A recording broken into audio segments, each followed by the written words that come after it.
Good morning, Teach Better family. It's Thursday, November 18th. This is your daily drop-in where we are live every day, Monday, Tuesday, Wednesday, Thursday, and Friday, 7 a.m. Eastern Time on Facebook, YouTube, Twitter, and Twitch.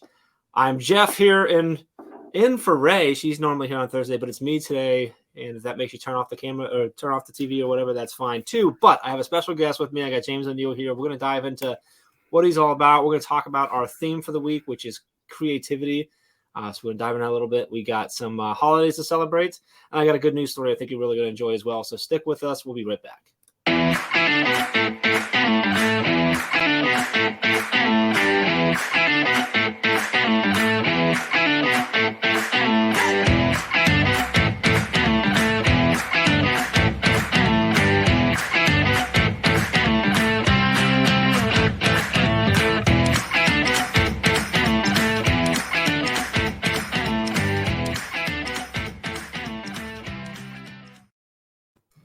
Good morning. Good morning. James, how are you this morning? I am doing good. How are you doing, Jeff? I am good. I've got a bigger mug of coffee this morning, which is always good. Are you a coffee guy? Do you do coffee, tea? Is there something that you what's that morning thing that gets you up and going? It's crazy because I've never been a coffee guy, but probably over the 2-3 months, I've tried this steep coffee. Oh, yeah, that's so I've been doing that for a little bit now. Okay, all right. But I haven't had it this morning, so I'm here and just raw. So are you awake? Are we okay right now? Do we need to take a pause?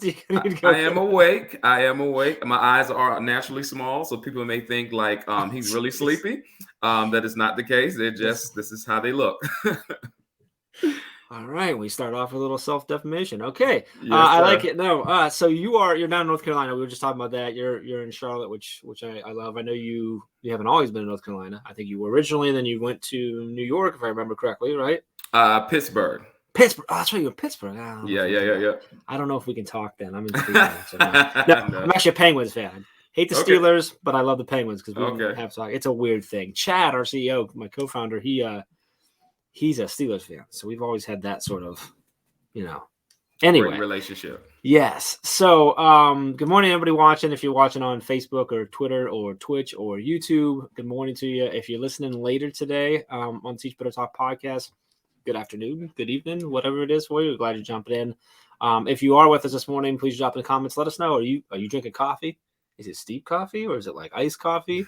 Last night I was with Carly Spina celebrating her book on Brain Break, and she does iced coffee, always iced coffee, no matter what time it is, no matter what the weather is, nothing. So when I'm like, nah, man, in the morning you need the warm coffee. In the afternoon you can go iced or an ice drink or something like that. I don't know why it matters. But James, this is the first time I think we've had you on anything that we've done with the team, if I'm remembering, unless I'm not remembering something. So it's super excited to have you here. We love bringing new faces into our family and connecting more people to new faces and new people and stuff. So I'd love if you could just take a couple minutes, let us know, can you tell us about James O'Neill? Who are you? What do you do in education? And I already mentioned that you're in North Carolina, but give us a little background on yourself. All right, cool. I'm originally from North Carolina. I ended up going to NC State Wolfpack. I don't know if we have any fans out there. So got there, got my bachelor's in middle school math education, and then I left there to go to Pittsburgh. I moved to Pittsburgh. I was just fresh out of college. Moved there with my godfather and stayed there for 9 years. I teach middle school math, and I've been teaching middle school math for 14 years now. Moved to Charlotte, back home to North Carolina in 2016, where I teach at Piedmont IB Middle School, and I've been their department chair as well there. And this is my 14th year teaching. I also do keynote speaking around Mastery for All, and so I started an LLC based upon my experiences in education as a Black male, just matriculating through the system and finding out that there are different expectations for different people. And so my heart's message is to make sure there's expectations for all people through Mastery for All. And so I'm excited. 14 years in the classroom, math teacher leader. And so thanks for having me this morning.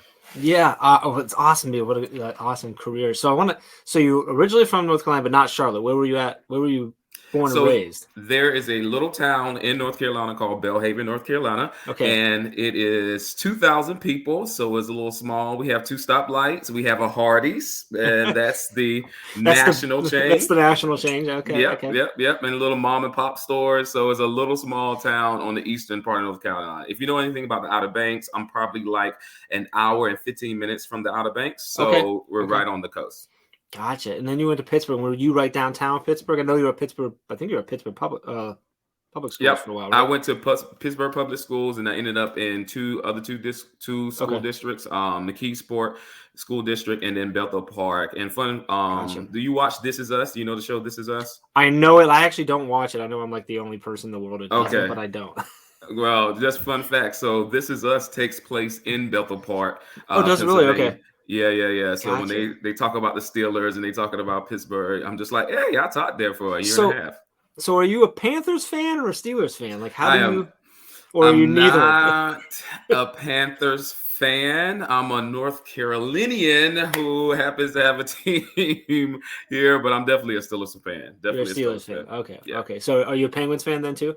Yes, I think. Okay, then we're cool. We're good. We're good. Yeah. All Yeah. things Pittsburgh. I mean, there's no city like it when it comes to sports. So yeah, that's what it is. It's just Pittsburgh's so I'm a Browns fan, so I have to hate the Steelers and anyone who likes them at all. But I've always loved the city of Pittsburgh. Just used to go down to a lot of Penguins games at the old arena. Right. Had a good friend that went to Duquesne, so I spent a lot of time in the city and stuff, bouncing around the south side and everything there. And then when they put in the casino, we experienced that as well.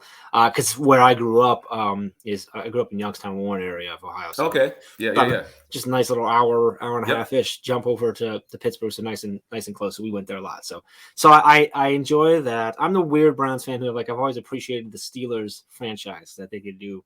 I always respected it. I hate them, but I respect it. So awesome. So and now you're down in North Carolina. So you mentioned your passion in the different expectations that you talked about, that you experienced and that you continue to see. That was I watched probably 75% of your TED Talk this morning. Oh wow. Which was all about that. And like, I love your delivery, like the way in which you deliver your message. But also the message in itself was really good. Would you mind? I'd love for you to just share a little bit about that. You don't have to do your whole TED Talk right now, but just sort of, you talked about the different expectations that you felt growing up in the system, and I think that you continue to see now. Can you give us just a little bit? I don't want to go we don't need to go too deep into that, but I'd love for you to share a little bit, because I think I'll share with our family a lot of what you're about, and hopefully encourage them to go now check out more of what you do. Yeah, so my life changed in 8th grade. I had a middle school math teacher by the name of Mrs. Simmons. Actually, I was in a standard math class, and she looked at me and my best friend Chester, and she was just like, I think y'all can do Algebra 1. And so she gave us this placement test, and we placed into Algebra 1. And, so I don't know if every school system was like that, but the gifted kids will always leave. They'll be pulled out of math class to do their gifted thing. And I used to always sit in class and just be like, well, my grades are just as good as those. Their grades, so why am I not being pulled out of class or whatever like that? So I kind of went through the system feeling like I was being ignored, because I still made the honor roll. My grades were as high as the gifted kids, but I was never asked to be in that class until 8th grade, when Mrs. Simmons looked at me and said, hey, you think you can do it? And so from there, my life totally changed. I did not know anything about honors classes. I didn't know about AP classes, but being on that track, I was introduced to a whole different educational system that allowed me to really blossom, that allowed me to struggle, that whole productive struggle. It was not easy. I was just jumping from a regular math class into Algebra 1, even though the kids previous year had pre-algebra, so they had a foundation that I didn't have. Yeah. But it was a challenge for me because I felt like somebody had seen me. And so a lot of what I do now is speak to the fact that the power of teachers, that we have the power to change journeys and tracks in life and courses in life. We teach courses. Life is a course, and we have that power to put kids on a different course. And so that's where a lot of that passion comes from, because of my own personal journey. And now you teach math. Yep. Now I teach math in the same grade that my life changed. So it is okay. So it is not coincidental. Have you had contact with that teacher? Yes. So you've shared this with her. I've shared this with her. We talk a lot, and it's so often, I think one of the most challenging things for educators is that so often you don't get to for a long time, or you may never actually see the result of what you did. Right. So, if you're in middle school, they still have quite a few years before they're actually going to go out and actually like figure out what their life is. Right. And so you may never know, like, did I actually have any impact? Did I actually positively impact this kid's life? Did they make it? Did they achieve what they were trying to? And so I think anytime we have an opportunity to go and share with former teachers, like, hey, you did this, I think that's powerful. So I can't imagine how she felt when you came back and told her. Was it after you became a teacher that you shared with her? It was after I that's became fantastic. a teacher. Yeah. That's great. Is she still teaching? She is still teaching. Still teaching. Teaching Algebra 1, still doing her math competitions. Still in North Carolina? Yep, still in North Carolina. Look at that. Well, shout out to Miss Simmons, and that's awesome. So you do a lot of speaking. Do you do blog? Do you have a do you have a podcast too? Did I say that right? Okay, tell me about the podcast. It's new. Is it newer? It is new. Yeah, it's newer. Okay, let's talk about that for a minute. Come on, Jeff. You did your homework. All right. I stalked you just a little bit. Yeah, I see you, man. So I started a podcast probably like a week or two ago. I didn't know that. Brand new. Yeah, brand new. All right. And it's definitely something that is dear to my heart. It's called Mastery for All, and with James O'Neill. And so that is like my whole theme right now in education. And so I pretty much took that spoken word that you saw in the delivery, and on the first podcast, I break down like all the metaphors and the puns that people may miss, and give them like the message behind them. And so I felt proud about it, because I'm just like, I never get to tell people, when you're doing a spoken word. You do. There are a lot of now that I'm thinking about, okay. Yeah, and so I try to make those connections and see and explain those things, so when people hear it again, they're just like, I see it now. So it was pretty cool. I'm excited about it. Would you mind? Can you give us one of those? Yes. So, don't give me the one that was on the actual podcast episode. If it's out on the podcast, don't give us that one, because I want people to go listen to your podcast to get that. Give us one that's not out yet. Woo! Can you do that? Is that all right? Is that something we can do? I think I covered. Let me think. I'm making James think about his. Yes, you are. Yes, you are. And he's like, I haven't laid this out yet, Jeff. I have not. So there's a line in the poem. I don't think I will over this, that I talk about Chester and I, that we were invited into Neverland. We were Peter Pan. Mrs. Simmons was Peter Pan, who invited us into two lost boys into Neverland. And I think if people didn't know that particularly, that Peter Pan, we are the lost boys. We were sitting in a class, lost, wondering why we are not in this place, this wonderful place that the other students were, and just explaining like she was the one that took us out from where we were. And in Neverland, we were in a land that we had never been. We had never been to this place called the honors track. We had never been on this place where we were considered gifted. And so I just kind of explained, I'm explaining that now, how that is what she was to us, and how we felt like we were lost boys, but now we were found based on her decision. That's awesome. So the podcast is that where you share like a line or two, and then you go into this is the deeper meaning behind that, in case you didn't catch it. So, all right. So the podcast is called Mastery for All with James O'Neill. Can find it on, I would assume, all the podcast platforms. Everywhere. Yeah, or on MrJamesO'Neill.com. Is that the right one? That is correct. Yep. So encourage you guys to go check that out and listen to it. Especially if you listen to this on the podcast right now, it's super easy. You can continue to listen, just hit search and find it right there. So how often are you putting out episodes? So I'm putting out episodes every week. I dropped my first episode this Monday, and so I got some some saved up, because you got to do your stuff beforehand. Yep. So every week I'm dropping a new episode. So sorry, I'm getting into this because I'm a podcast fan. So when you there's going to come a point where you're going to have covered all the things you said in your in that poem, right? And then what's the plan from there for the podcast? Is that it and it's done, or is there a new season where you're going to do another poem? Or so right now, pretty much that first podcast covers everything. So I've gone into my little I guess I said my drafts, and I've kind of like drafted different topics that I want to talk about. So I have about 30 things right now that I just put out, that I just like, okay, we can talk about that. We can talk about that. And we can talk about that. So every week is going to be something different. Gotcha. Okay, great. Yeah. Love it. Awesome. Yep. That's great. All right. Well, we're going to jump into our brainstorm break now and get into the theme for the week. And we're going to get James's take on that. So stick with us. We'll be right back.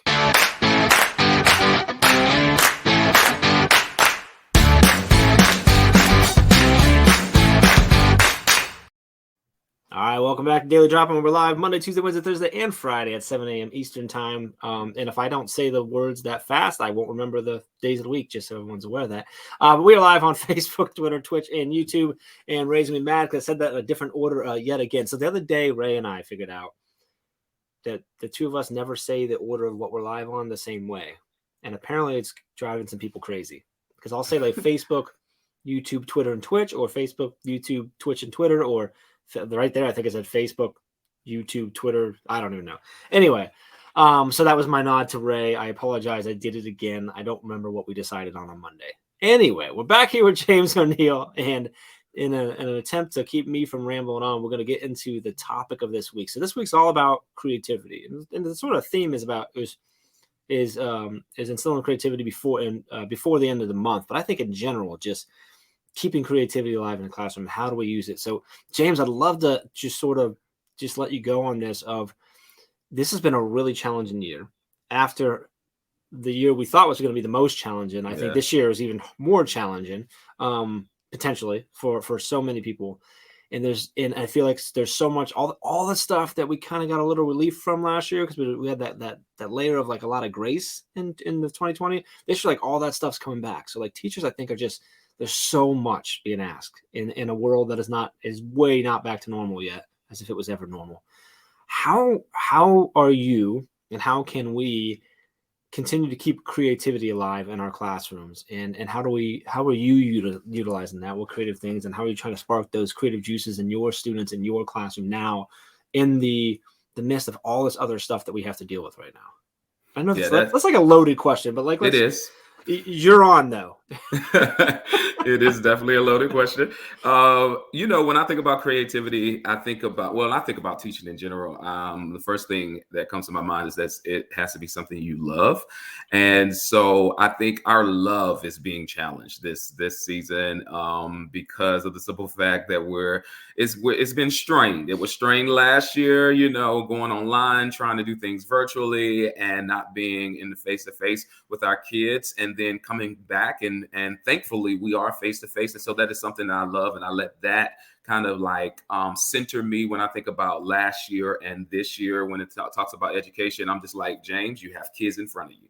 I know it's rough. I know, James, you have kids in front of you. Do you remember staring at the screen all day? Do you remember having headaches because all you did was sit and stare at the screen all day? You have kids in front of you. And so I remind myself of that. And I think creativity and love go hand in hand. And so I think for me, I have to remind myself, even in this hard time, why do I love what I do? And make sure that I find myself continually loving what I do. And so coming on the show today, I can tell that you love what you do because of the creativity that I see right now. And so when the love is there, when the care is there, I believe the creativity will flow from there, because your mind will begin to think about, well, how can I do this thing differently? And I think that's one of the questions where that sparks creativity. What can I do different? And it might just be one little tweak. It might be the kids, instead of, I know I've seen teachers, and when kids come into their groups, they have already like popsicle sticks or different color things to just say, oh, these are the groups that you're coming in today,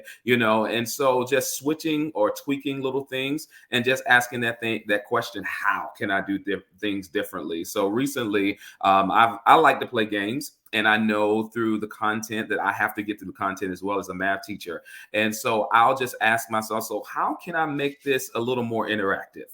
How can I make this interactive and still have the kids work through or work together on the assignment? And so just asking those questions prompts my creativity to present the lesson in a different way. I love that. And I love that you touched several times on the fact that it doesn't need to be massive changes and massively creative transforming your classroom. It's just little things. And it's asking that question of like, what can I do differently? How can I flip this little thing and trigger it out? What has been, we talked about like last year, this year and stuff. Were you fully virtual last year? Yeah. So fairly virtual. And then we went hybrid in February, and then from February on, we were hybrid. So teaching in class Okay. and kids on at home. So you had And both. So yeah, so you had both kids in class and you yep, had the video on at the same time and stuff. yep. Okay. Because what we found is there was a couple different versions of hybrid. There was that, but there's also hybrid where like I had my kids online one day and then the next day I had on class, or I split. But there was a lot of teachers, and I think some people don't realize that there's so many teachers who had to both have kids in front of them and kids on the screen at the same time in the same class period, which is I was one of them. That's crazy. Yes, yes. Yes. This year, when you came back, start of this year, we back full fledged. Everyone. Yep, we are full fledged. Yep. Gotcha. And so what has been, and this, I don't know if we'll tie this back to creativity or not, but I'm in charge today, and we're going where I go.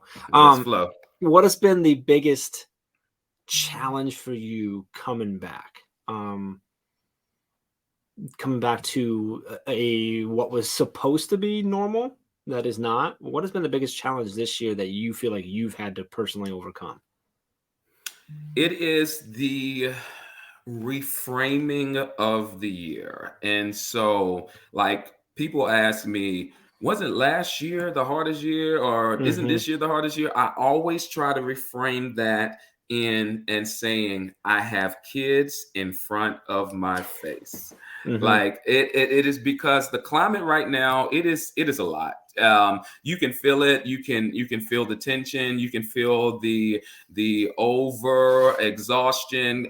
Just going into work today, we just had somebody, we just had somebody call off because they were sick. We had another teacher that's going to be out. We had another teacher that had a sub, and then we can't get a sub. And so I know I'm going in today with probably like 10 extra kids in my class for dispersal. And so it is saying that, okay, we have to do what we got to do and get our kids through what we got to get through. But at the same time, it has been exhausting. It definitely has. And so the hardest thing this year is with all the shortages that we are experiencing, and, you know, the things that people are doing, and life does happen, even in the midst of a pandemic, making sure that our kids are covered, and then making sure that we're good, because you don't want to go into the classroom exhausted, because your attitude is going to change. And the way you interact with your kids is going to change. And I had an off day last week, and they're just like, Mr. O'Neal, what's wrong with you? And I'm just like, ain't nothing wrong with me.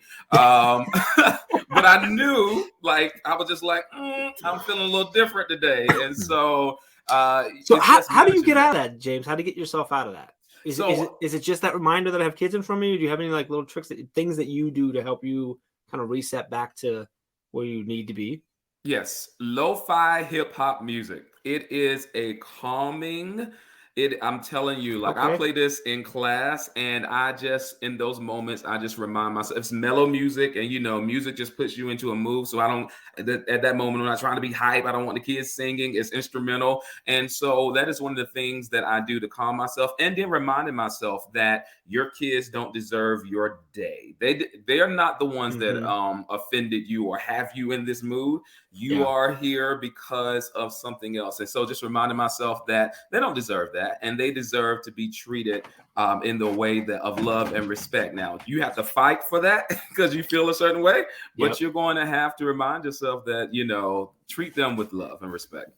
So lo-fi hip hop. Do you have a go-to? Is that you go to a Spotify channel? Have you built your own? Like, what's the playlist we should be putting together for that?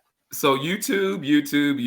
That is where I go. And it is definitely one of my calming things. And my kids just be like, Mr. O'Neal, you always playing this. I'm just like, listen, when I turn this music on, y'all don't even know that y'all just mellow down. That's what we need. It works. I don't even tell them the secret. It works. I love that. And so I love that because, you know, Ray and everyone, so many that we talk to always talk about, like, sometimes the change you need is just such a subtle change to the environment. Yes. That's what you're doing with that, right? When you turn that on, it changes the environment of this high commotion, high trauma, high drama, high polarization, like, world we're in right now. If you just turn something on, it just kind of bring you down. Like, it's amazing what that does. I love it. That's awesome. All right, we're gonna jump over now. We're gonna get into some good news. We got some holidays to celebrate today and some good news. We're gonna keep talking with James. We're gonna keep having some fun here. So stick around with us. We're gonna jump into the good news and holidays now.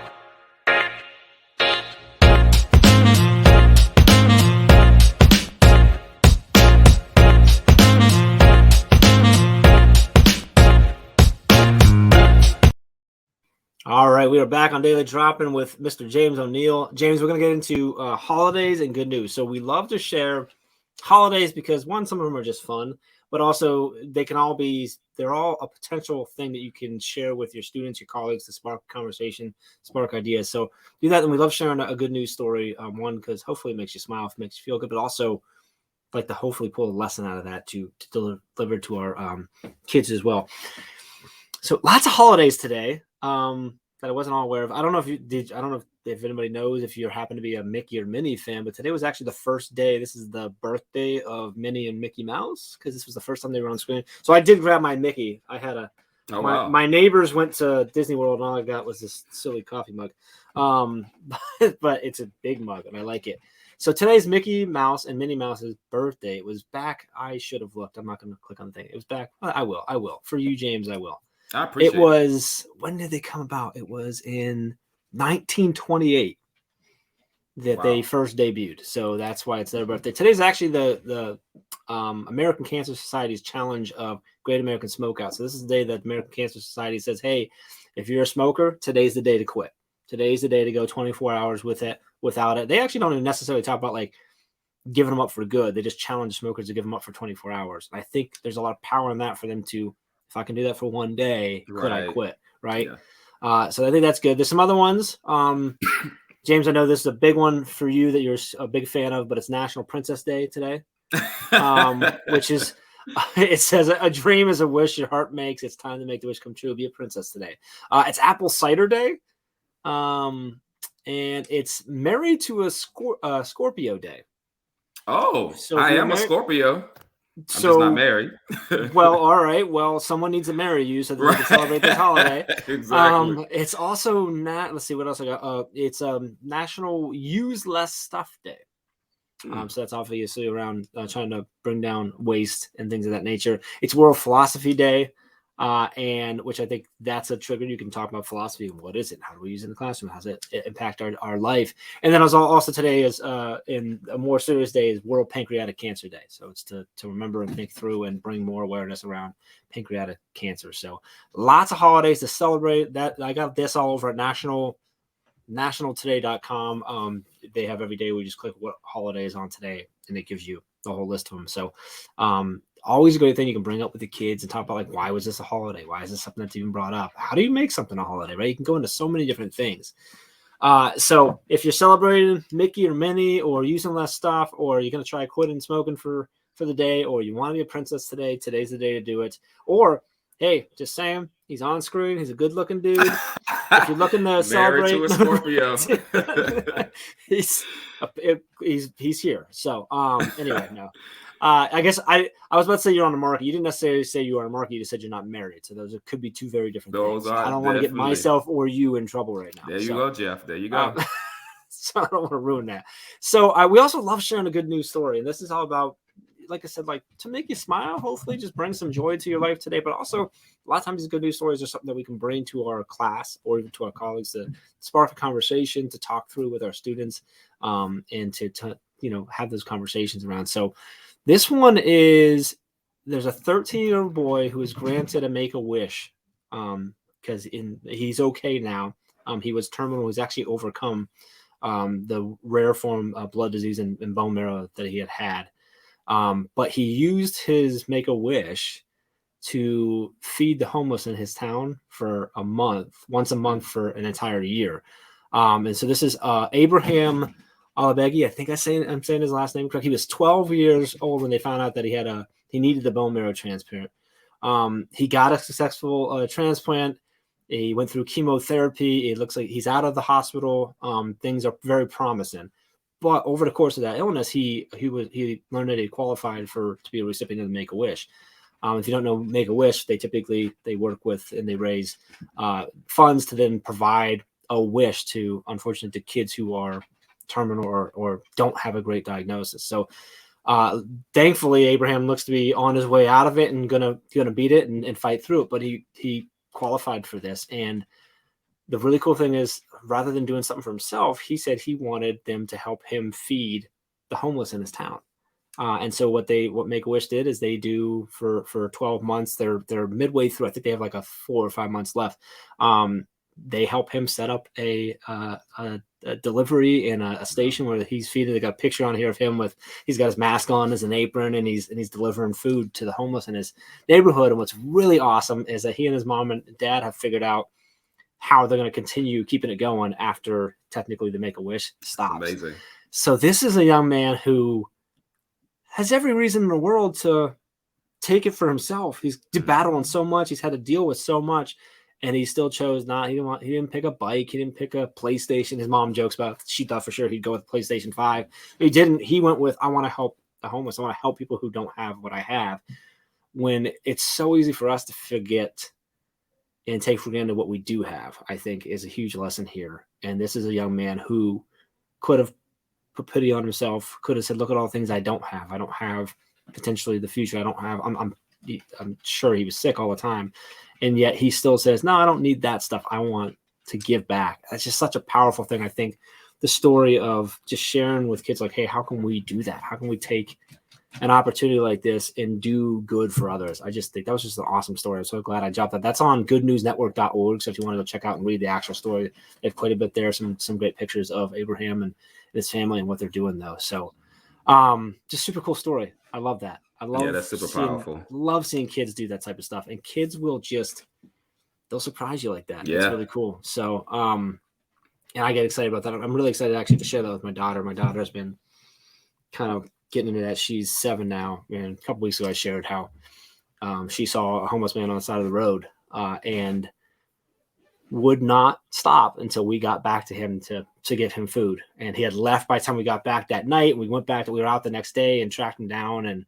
And we actually took him a sweatshirt and hat and gloves, and then delivered him he told us what he used to get at Burger King. So we went and got him his favorite meal. And, wow. And the look on this is an older gentleman on his face when I pulled up after, like, we had talked to him, and then I pulled up to drive where he was, and I pulled down her window so she could wave at him. And the beaming smile on her face that he was smiling back was just like etched in my memory forever. So when I see stories like this, I'm like, we got to keep pouring into kids that are doing this, because they're going to change the world. And I love it. They are. Yeah. So how do you take, I'm curious how, like, so I just read that off. You just learned that. I didn't share this with James beforehand or anything like that.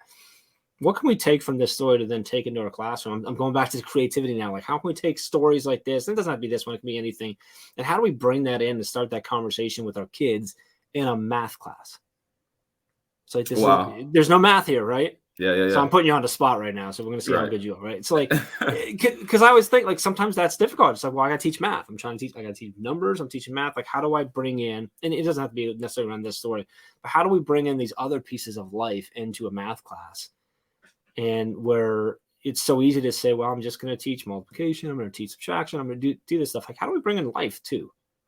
Does that make sense? That is definitely, and that's definitely the lens in which we are, well, for the past maybe 10, 15 years, where our curriculum has been shifting towards 21st century skills, real life, real world scenarios where it is applicable to kids in their real life. But even back to the story, I'm so blessed to work at an IB school where community service is one of our components, and our kids do a community service in 8th grade, a community service project where they do things like that. They will collect clothes. They will go to the Levine's Children's Hospital and make dolls for kids. And just to see the amazing, we do a project showcase, to see the amazing things that these 8th graders have done because we said, hey, you can go out and you can make somebody's life better. Yeah. It's eye-opening. And, even back to what you were saying as far as bringing it into math, I think our math has to be, real world. Long are the days when somebody's going to the store and get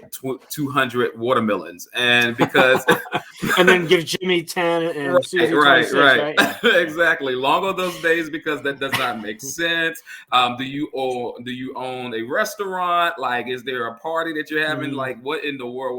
Why do you need this? And so making math reasonable, making it applicable to our student needs and what they like. I know one thing that I always ask my kids. I try to get a pulse of what's in the room. Like, what did they do with at the beginning of the year, those questionnaires that we asked them to fill fill out like, what are your interests? What are your hobbies? And I always kind of like pick and see what's happening and just embedding that into my lessons. Like I know there are so many terms out there, even culturally responsive teaching. These things can get this negative aspect, but it's really about what are the kids into, what appeals to them, where are they going in their life, and bringing those things into the lesson. So math is not abstract, you know.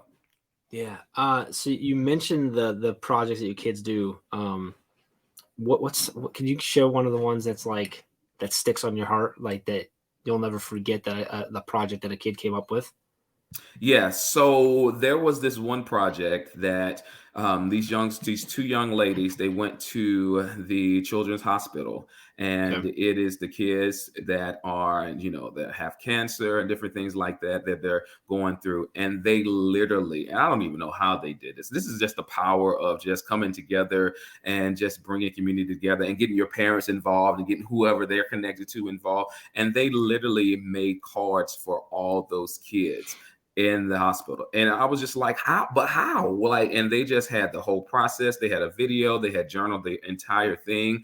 And It's little things like that. One of the kids was raising money for this village in Africa. And it was just like, how, like, it's amazing. Like, those little things stand out, and it's amazing that our kids, they at this age, they're just like, yeah, I can do this and tackle this and make someone else feel well. And I'm just like, I will never forget that story. Lots of feel good this morning. I like it. Yeah, feeling good. Might not need that lo-fi hip hop today. Right. Exactly. We're already feeling good. Oh, well, James, man, it's been awesome having you on. I really appreciate you taking time in early morning. You probably got to be getting to class soon, I would imagine. Yes, sir. Here as we get in there. If you're in Central or West Coast, you're probably not even awake yet, or you're just getting up. But James is going to work here soon. So super excited to have you on. Appreciate you being on. MrJamesO'Neil.com is the website. The podcast is brand new, and that is Mastery for All with James O'Neil. This is your Twitter right below on your name right there. Is that this is my IG and Facebook. That's your Instagram. Okay. Yeah, and Twitter and LinkedIn doesn't have a dot. Somebody already took Mr. James O'Neil. I'm just like, well, I'll just take the dot out. So yeah, it's the same thing. So you can follow James as well and be connected. James, it's awesome having you bring you in. I have a strong feeling this is not the last time that folks will see you with us something, and whether it's live or whatever it might be. So really appreciate you being here. Everyone who's dropped in, appreciate y'all. Have an amazing day. You'll be back tomorrow with Ray and Brad to wrap up the week. So appreciate you being here. Don't miss tonight. Dave will be live with Livia Chan tonight to talk about the new course that just dropped yesterday, which is Livia and Carrie leading us through writing strategies and how to market your work, which is all around blogging and how to share your story through that.